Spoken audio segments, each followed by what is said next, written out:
e a Ingrid estão lá atrás, ó. Dá uma olhada lá para trás. Esse povo aí de Deus. E no final do culto, a gente trouxe umas camisetas da nossa conferência de missões Manifestando o Reino, né? Então, só é o nome Manifestando o Reino. Se você quer nos abençoar a nossa conferência de missões lá em Imperatriz, você depois pode passar ali e comprar uma camiseta com a Ingrid, tá bom? Mas isso só se Deus lhe liberar para comprar, amém? Glória a Deus. Uma coisa que o Ias pediu aqui foi perdão, né? Eu não ouvi ninguém dizendo está perdoado, então vamos dizer todo mundo? Está perdoado em nome de Jesus, amém? Glória a Deus. E eu sei que o atraso não foi desejo dele, mas eu sei o que é conferência de missões. Estou acabando de vir numa. O primeiro dia foi uma luta. As coisas. E olha que nós planejamos fazer tudo com 2 dias de antecedência, deixar tudo pronto, mas não adiantou. As coisas foram se avolumando, mas glória a Deus. Que peça impactante. E eu fiquei ali pensando. Na primeira coisa que eu pensei assim, se eu fosse o Iácio, eu pegava esses cabos aqui, que torturaram a Tchuse. Pegava depois do culto, dava uma...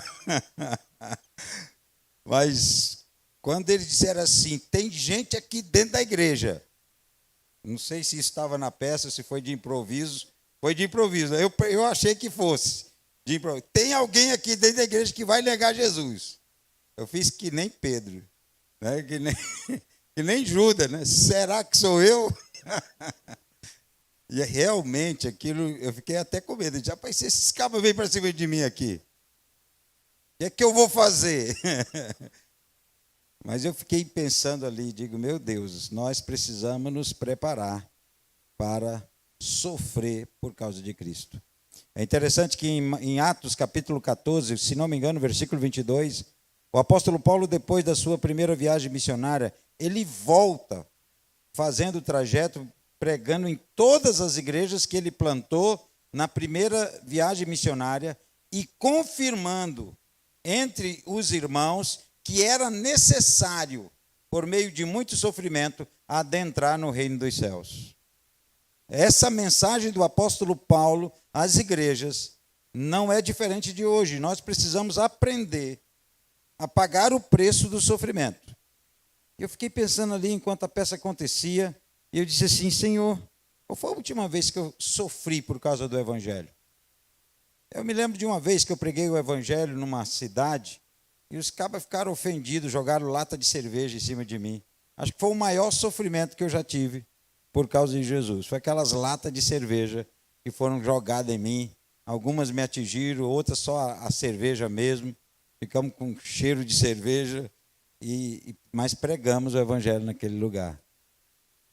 Talvez o meu maior sacrifício foi andar 2 léguas. Quanto é a légua por aqui, pastor? 3 quilômetros, é uma légua?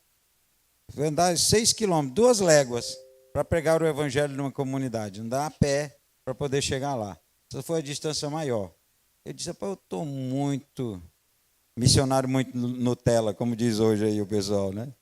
A gente precisa aprender a pagar o preço de sofrimento. Os nossos alunos, agora missionários formados, passaram por muitas provas. Eles sofreram, viu? Tu estava na época do Complay, Yassa? Estava não, né? Nossos missionários sofreram. No último dia, já estavam esgotados, não tinham mais força para nada. Foram submetidos a um treinamento da capelania militar, de fazer fogo, de entrar na água, assim, era para terminar 1 hora, terminou 3 horas depois, 2 horas depois, sei lá. E eu fiquei imaginando, meu Deus, pequenos sofrimentos, mas será que estamos prontos? Talvez, eu creio que a mensagem principal, lógico que tem outras mensagens principais nessa peça, mas a mensagem que mais me impactou é, será que eu suportaria? Você viu que uma personagem aqui negou, né? Cortou o cabelo, ela negou, não foi? E eu digo, meu pai, fiquei ali pensando, se arrancar um dente meu, se martelar meu dedão, eu vou negar Jesus? Que o Senhor me dê força de nunca negá-lo, no nome poderoso de Jesus. Por isso que nós precisamos andar na dependência do Espírito Santo. Porque você, naturalmente, se você não estiver conectado ao Espírito Santo de Deus, você não vai ter força para manter sua fidelidade a Jesus. Você vai negar no primeiro aperto. Se você não tiver intimidade com o Senhor, se você não tiver vida de leitura da palavra de Deus, se você é um crente, um crentino, né, na verdade, e só lê a Bíblia uma vez por semana, no domingo, pode ter certeza, o primeiro arroxo que lhe der, você nega Jesus. Para não negar Jesus, você precisa construir um caráter. O caráter de Cristo precisa ser construído através de você. Ser salvo não lhe custa nada, mas crescer no caráter de Cristo vai lhe custar tudo que você tem. Vai lhe custar tudo que você tem. Enquanto você ainda estiver vivo aí, no seu ego, na sua alma, você estiver esperneando,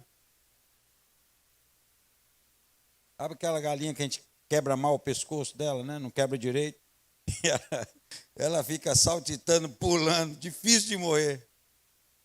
Tem uns crentes que estão desse jeito. Difícil de morrer. E no nome de Jesus. E depois dessa peça você diga, Senhor, me ensina a morrer. Que não seja mais eu, mas que seja Jesus. O Alex citou um versículo da Bíblia que é um dos que eu mais... eu não posso nem dizer que é o que eu mais gosto, porque cada vez que a gente lê as Escrituras, salta um novo texto, um novo versículo, que nos apaixona, que grava, que parece que gruda no coração da gente. Mas Gálatas 2:20 é um que eu gosto de citar, porque ali Paulo tem o discernimento, sabe? De que agora não era mais ele que vivia, era Cristo que vivia nele. E eu deduzo, através disso, de que você só vai estar verdadeiramente vivo quando você estiver totalmente morto. Aleluia? Você só vai estar totalmente vivo em Deus quando o seu ego estiver totalmente morto. E não é fácil, meus irmãos, não é fácil. Você troca a leitura da Bíblia por um tempo no WhatsApp, nas redes sociais, por assistir um filme no Netflix. Você troca. Fácil, fácil. Então, assim, você vê uma cena dessa, pensa que está distante? Não está. Se a igreja não se preparar, Jesus está voltando. Amém? Amém? Então, continue brincando de ser crente, para você ver. Se você não fica. Você fica. Para participar do arrebatamento, há um preço. Há uma condição. Algumas condições são manifestas na Bíblia. Uma vida de santidade, uma vida de amor ao próximo. O Agóis, o torturador aqui, nos confrontou. Você não dá nem 1 quilo de alimento para um pobre? Vai suportar? Não vai. Então, em nome de Jesus, que essa peça seja um despertar, como foi em mim. Eu disse, Senhor, eu preciso fazer algo mais. Está muito fácil isso para mim. Entendeu? Eu sei que eu estou negando algumas coisas. Minha esposa está doente em casa. Eu estou fazendo essa viagem, mas ela ficou doente. Eu pensei em cancelar a viagem, mas meu pastor, liguei para ele, disse, pastor, não dá, não vou conseguir ir, não vou me concentrar no que eu tenho que fazer. Ele disse, não, você é o cilada do diabo, a mulher adoece um dia antes da nossa viagem. E aí oramos, graças a Deus está lá. Estou preocupado, mas estou aqui nessa viagem. Quando chegar, eu tenho que ficar um bom dia lá com ela, né? Já estou devendo 3, né, meninos? Já estou devendo 3 dias, agora mais 3. Meu Deus, mas vai dar certo em nome de Jesus. Então, eu sei que tem os sacrifícios que eu faço, mas, meu amado, Jesus não chega nem perto do sacrifício que Jesus fez por nós. Você lembra lá do Getsemane? Ele disse, Pai, se for possível, afasta de mim esse cálice. Jesus não estava com medo da cruz, meus irmãos. Jesus não estava com medo dos pregos. Jesus não estava com medo da coroa. de espinhos. Jesus não estava com medo do espancamento, não era isso que Jesus estava sofrendo, ou pré-antecipando o seu sofrimento. Sabe o que causou esse sentimento, essa possibilidade de desistir?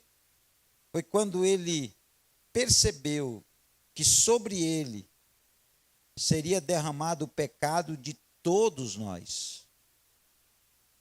A iniquidade minha e sua. Amado, quase que eu morro com a minha iniquidade. Quando eu fui para a EFOL, eu perdi 13 quilos só de pecado que saiu. Fiquei 13 quilos mais magro. Só o peso da iniquidade. Eu me lembro como eu me sentia indigno. O pessoal cantava, adorava a Deus. E eu ficava lá longe. Eu disse, Senhor, não sou digno nem de cantar com esse povo. Quando eu senti um pouco da minha miséria. Agora imagina, Jesus sentia a miséria de todos nós. Nossos egoísmos, nossos segredos, né? Então, mas Jesus resistiu por amor de nós. Amém? Ele podia, as pessoas lá naquela cruz diziam assim, ei, tu não salvou os outros? Salva-te a ti mesmo. Meu irmão, não havia ato profético mais forte do que esse. Essa era uma mensagem profética, porque Jesus, ele não podia salvar a si mesmo para poder salvar a mim e a você. Se ele descesse, ele tinha poder para descer daquela cruz? Tinha. Ele podia convocar os exércitos celestiais? Podia. Ele podia simplesmente tirar aqueles cravos das mãos, arremessar aquela coroa, com um simples sussurrar dos seus lábios, ele podia fulminar todo mundo ali. Ele podia. Mas ele escolheu não fazer, porque se ele salvasse a si mesmo, ele não poderia nos salvar. Então, presta atenção nisso. Às vezes, você não pode salvar a si mesmo para salvar o outro. Você não quer nem suportar a dor e a fraqueza do seu irmão? Você não quer nem suportar a fraqueza do seu irmão? Você não quer nem dar o ombro? Dependendo da mazela que ele fez, do erro que ele cometeu, você se distancia.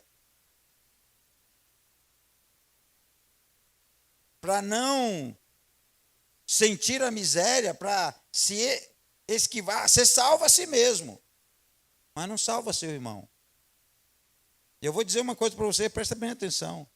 Você não vai não, viu? Você não vai no arrebatamento, não. Não estou dizendo que você não está salvo, amém? Você vai passar pela tribulação, vai passar por perseguição. Mas se você não amar o seu próximo, essa é uma condição para que nós estejamos aptos para o arrebatamento da igreja. E, meus irmãos, não falta muito, viu? Jesus já está voltando. Viu? Você já sabe, eu não vou renovar isso, porque o tema Maranata, ora vem Senhor Jesus, não é da agora. Isso impactou meu coração em 2019, final de 2019. De lá para cá, eu tomei decisões para que a minha vida fosse alterada e eu me preparasse para o arrebatamento. Eu estou lutando para escapar. Amém? Um dia desse eu estava orando pelo arrebatamento da igreja. Eu disse, ei, Jesus, vai ficar muito crente aqui. Fica olhando. Crente que se magoa por qualquer coisa, porque o pastor não ligou, porque esqueceram do meu aniversário, porque não me agradeceu, cheguei mais cedo, arrumei as cadeiras. Crente que se magoa à toa, o pastor não lembrou de mim, marcou a reunião, nem chamou. Como se precisar chamar você para uma reunião que está anunciada na igreja, né? Gente, isso é ser menino. Acabou esse tempo de ser menino, agora nós temos que ser homens e mulheres maduros. Amém? Chega de ficar magoado. Você já está aqui há tempo suficiente para já cuidar dos outros e não ter que ficar pedindo comida na boca para o seu pastor. Já é hora de você ajudar a cuidar dos outros. E vai chegar uma multidão. Está vindo um avivamento. Você não sei se você sabe, mas se não sabia, agora sabe. Está vindo um avivamento.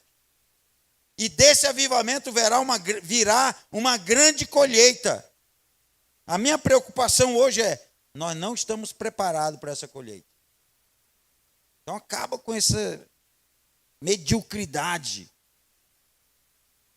Crente que não lê a Bíblia, não é dizimista, no mínimo, vai ter que encarar a tribulação. E eu estava orando por esses crentes, eu digo, Senhor, quem vai ajudar eles naquele tempo? Os irmãos quase que oravam, Senhor, deixa eu ficar, quase, mas não orei não. Eu disse, Senhor, alguém tem que ficar para ajudar eles. Eu sei que se eu orar, isso pode ser alterado na minha vida. Eu ainda não criei coragem para orar, mas eu sei que precisamos preparar. E eu sei que é essa geração. Esses meninos aqui que estavam encenando, essa juventude, eu vejo a igreja muito jovem aqui. É vocês que vão dar o grito da meia-noite, viu? Aquele grito de Mateus capítulo 25, versículo 6. À meia-noite ouviu-se um grito. A Bíblia não diz quem é que gritou, mas à meia-noite uma voz profética clama, ei, acorda, aí vem o noivo, saí ao seu encontro.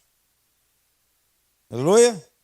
E é essa geração, esses meninos aqui, ó, dessa idade aqui, desse menino que está aqui na frente, esses jovens e adolescentes, são esses aqui, ó, essa menina aqui. Como é teu nome, minha filha? Lívia. E o seu, meu filho?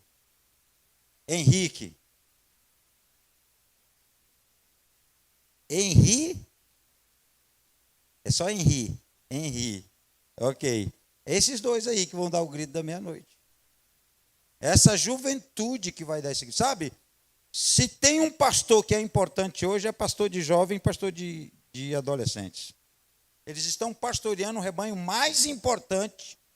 E eu espero que eles estejam preparando esse rebanho para a volta de Jesus. Tem que ter caráter. Tem que ter caráter. Eu decidi que eu não vou. Eu decidi 3 coisas. Quando veio esse impacto do avivamento sobre a minha vida, eu decidi 3 coisas. Em primeiro lugar, eu decidi que eu ia transformar conhecimento bíblico em prática. Primeira decisão que eu tomei. Nós conhecemos muito mais da Bíblia do que estamos obedecendo. Então você já sabe muita coisa que deveria estar fazendo e não está. Então você é um cristão medíocre. Você precisa ser mais obediente. Eu decidi que eu vou tornar o amor visível. Eu não vou dizer para alguém, eu te amo, não. Eu tenho que tornar isso visível. Eu tenho que pagar um preço. Eu tenho que renunciar a algo meu em favor de alguém. Eu tenho que dar algo a alguém que ele não possa me devolver. Porque dar para alguém que pode me devolver, isso é uma barganha. Eu vou dar para alguém que não possa me devolver também. Então nós precisamos tornar o amor visível. E a terceira decisão que eu decidi, eu não vou andar só. Eu vou ter amigos que me confrontam, que me questionam. Eu dei uma carta branca para esses meus amigos. Eu tenho um grupo de amigos chamado Fratelos. De vez em quando eu converso com eles, digo, rapaz, eu estou sentindo isso, estou aquilo. E eles sabem que tem autoridade para, se me ver fazer algo errado, me confrontar. Não quero alguém que vai passar a mão na minha cabeça, vai dizer, Feitosa, não, cara, eu te entendo. Não quero isso, não. Eu quero alguém que vai dizer assim, Feitosa, cria vergonha na cara? Tu não era mais para fazer isso? Eu não quero alguém para lamber minha ferida. Eu quero alguém para apertar ela e tirar o pus. Entendeu? Por quê? Porque eu quero estar preparado para a volta de Jesus. e ele está voltando. Jesus me disse que nós estamos entrando agora num período profético, uma nova estação. Quando ele falou de nova estação, eu me lembrei lá da promessa feita a Noé. Depois do dilúvio, ele disse: enquanto houver frio e calor, né, dia e noite, ainda haverá colheita e sementeira e as estações. Deus prometeu as estações. Nós temos 4 estações no ano: inverno, verão, primavera e outono.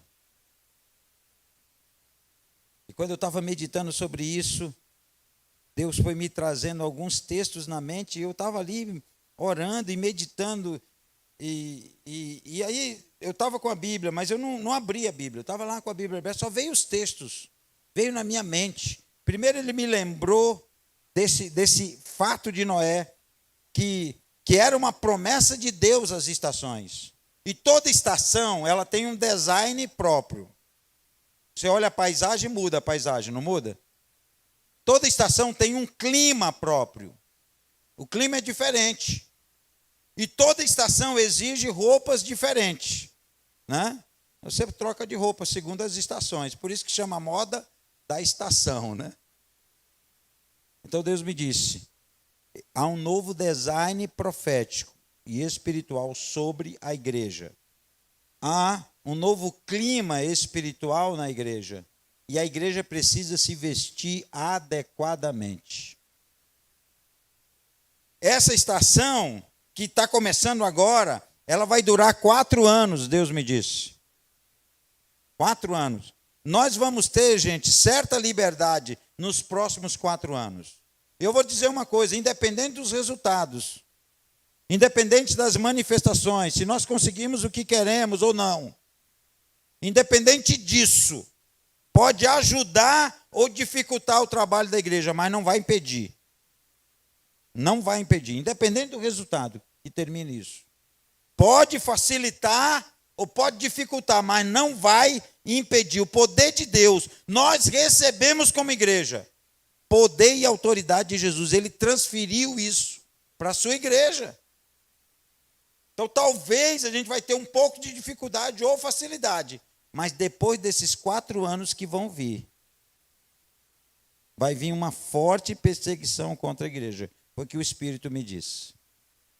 Então nós temos que aproveitar bem esses 4 anos. E quando ele me disse isso dos 4 anos, ele me fez lembrar do Êxodo. Ele disse: eu levei o meu povo a andar 40 anos no deserto, um trajeto que eles podiam fazer em 2 meses.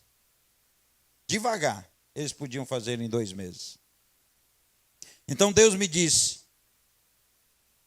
que nos próximos 4 anos, se nós formos obedientes, se nós formos estratégicos, nós vamos avançar como igreja, o que levaria 40 anos. Em 4 anos nós vamos avançar o que levaria 40 anos.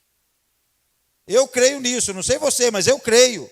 Agora, eu sei que essa promessa tem uma condição. Qual é a condição? A igreja precisa se preparar para isso. Porque depois que ele me disse isso, ele me fez lembrar de Neemias. Lembra de Neemias? Eu digo: eu lembro, eu gosto do personagem de Neemias. É um personagem que me fascina. E Neemias, ele está lá. Ele recebe as notícias, a vergonha do seu povo, e ele entra na presença do rei com um semblante caído, que não era permitido. E até um risco para ele. Ele podia ser ou morto ou preso, se entrasse triste na presença do rei. Ninguém podia entrar triste, todo mundo tinha que entrar, nem que fosse falso, mas tinha que estar sorrindo. E Neemias entra com um semblante caído, e o rei diz assim: rapaz, tu nunca entrou assim aqui na minha presença. O que é que está acontecendo? E Neemias diz: como é que eu não poderia estar assim? Como é que eu não poderia estar triste com o sofrimento do meu povo? Meus amados, hoje o semblante da igreja tem que ser entristecer. Como é que nós não podemos estar tristes com essa igreja perseguida, sofredora, com os confins da terra? Como é que nós não podemos estar tristes se mais de 90 mil pessoas morrem por dia sem ouvir falar de Jesus? Como é que a gente pode não estar triste? A gente precisa. E aí o que eu posso fazer? Aí Neemias dá uma lista para o rei. Eu não acredito que aquela lista foi ali de repente, não. Ele se planejou. Ele planejou, eu quero as cartas para o guarda da floresta, eu quero as cartas para os países, por uma estratégia. Então, eu estou chamando homens e mulheres, que nós vamos nos reunir agora em dezembro e em janeiro. Eu quero fazer um planejamento estratégico para a igreja para os próximos 4 anos. Como é que nós vamos poder avançar nesses 4 anos para atingir o que levaria 40 anos para fazer? Eu creio que isso exige o poder e a unção de Deus, mas também exige o pensar, o ser estratégico que a igreja precisa ser hoje. E quando vocês estão aqui, nessa conferência, Equibalo, o ide, o pregar e o ser enviado, exige que nós estejamos, meus amados, discernindo 2 coisas. Em primeiro lugar, os confins da terra. Em segundo lugar, os fins dos tempos. Os 2 fins se encontram aí. Confins da terra e fim dos tempos. Não vai tardar. Eu creio que a minha geração ainda vai ver o arrebatamento, vai participar do arrebatamento da igreja. Não tenho dúvida. Sinais no céu, na terra, profecias. O Espírito está dizendo. Apocalipse 22, 17 diz, o Espírito e a noiva dizem, vem. Quem tem sede, diga, vem. Por que o Espírito e a noiva? Por que precisou dos 2 aí, para dar esse brado? Para quê? Porque nós precisamos estar unidos, conectados no Espírito Santo. O Espírito Santo, sem a igreja, não pode emitir o convite. E a igreja, sem o Espírito Santo, não tem poder para fazê-lo. Então nós precisamos estar unidos no Espírito Santo, na dependência dele, para poder dar esse grito e dizer, noivo, vem. Já cantaram aquela música, né? Noivo, vem. Mas precisa estar conectado, porque não adianta cantar isso se você não está dependendo do Espírito Santo. Se você está mais na carne do que no Espírito, não chega no céu. Nós precisamos estar conectados.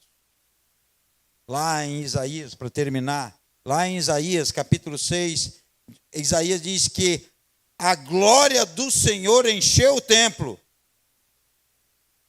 De tal maneira, era tão maciça a presença de Deus que mal se podia entrar no templo. Não se podia entrar no templo, porque a presença de Deus era tão real, tão maciça, que impedia, era como uma fumaça sólida que impedia alguém de entrar no templo. A presença de Deus. E os anjos diziam lá, corriam de um lado para o outro, diziam o quê? Santo, santo, santo. A terra está cheia da sua glória. Aleluia. E eu fiquei pensando, por que não disseram santo, santo, santo, 3 vezes santo? A terra está cheia da sua santidade. Por que disse glória? Porque a presença de Deus é a sua santidade.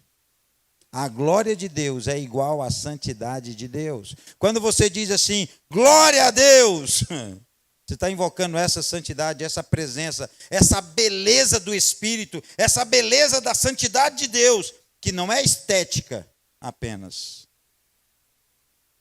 Essa beleza é transformadora. Amém? Ela é transformadora. E nós não podemos, meus amados, porque depois disso vem a indagação, vem o questionamento de Deus. E agora, quem nós vamos enviar? Quem há de ir por nós? Isaías diz, Senhor, eis-me aqui, envia-me a mim. Em eventos missionários, sempre tem esse desafio. E agora, quem vai? Meus irmãos, olha, eu te dizer uma coisa, eu estou cansado de eventos que não altera nada. A gente sai do evento dizendo, poxa, o culto foi uma bênção, foi maravilhoso, Deus falou, Deus arrebentou, aquela peça foi extraordinária, tocou meu coração. 2 dias depois, nada mudou. Meu irmão, se Deus falou, para tudo. Se foi Deus que falou, algo tem que acontecer. Algo tem que mudar. Continuar a mesma coisa. Eu estou cansado disso. Eu acho que nós precisamos de entender, se Deus fala, não é um homem que está falando. Não é uma filosofia. Não é uma ideologia. Nós não somos nem filosóficos, nem ideológicos. Nós somos visionários. Nós temos uma visão de Deus. E se queremos manifestar a sua glória, nós precisamos estar conectados com Ele.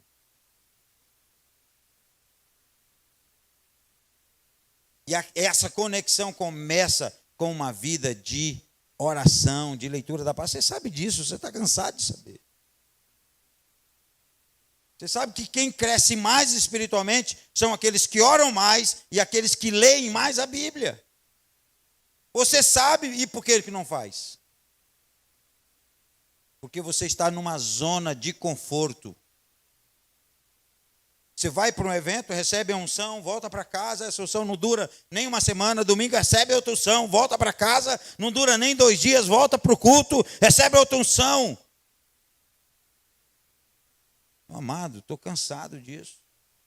É fácil receber unção, difícil é manter ela. Nós não podemos só receber unção, não, nós temos que manter. E para manter, tem que pagar um preço. Para receber unção não precisa de nada, só precisa vir aqui na frente. Eu oro por você, eu sou homem de Deus, você vai receber algo. Os pastores podem orar por vocês, seus líderes podem orar por você, você vai receber algo. Unção é fácil de receber, difícil é manter. E mais difícil ainda é transferir, viu? Você tem autoridade e caráter. Então, se essa peça não acordou você, não sei o que vai acordar. Eu fiquei impactado ali, eu disse, eu tenho que mudar algo em mim. Tem que abrir mão de alguma coisa.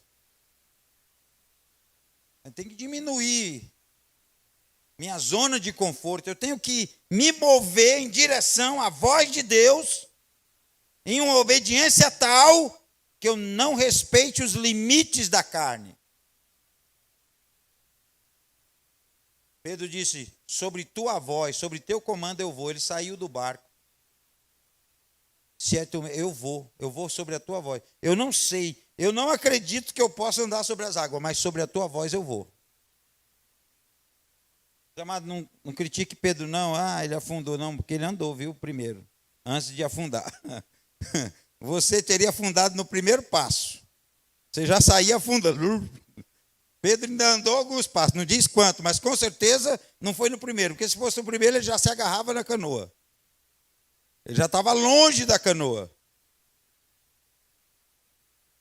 E ele andou no meio de uma tempestade. Não andou em água calma.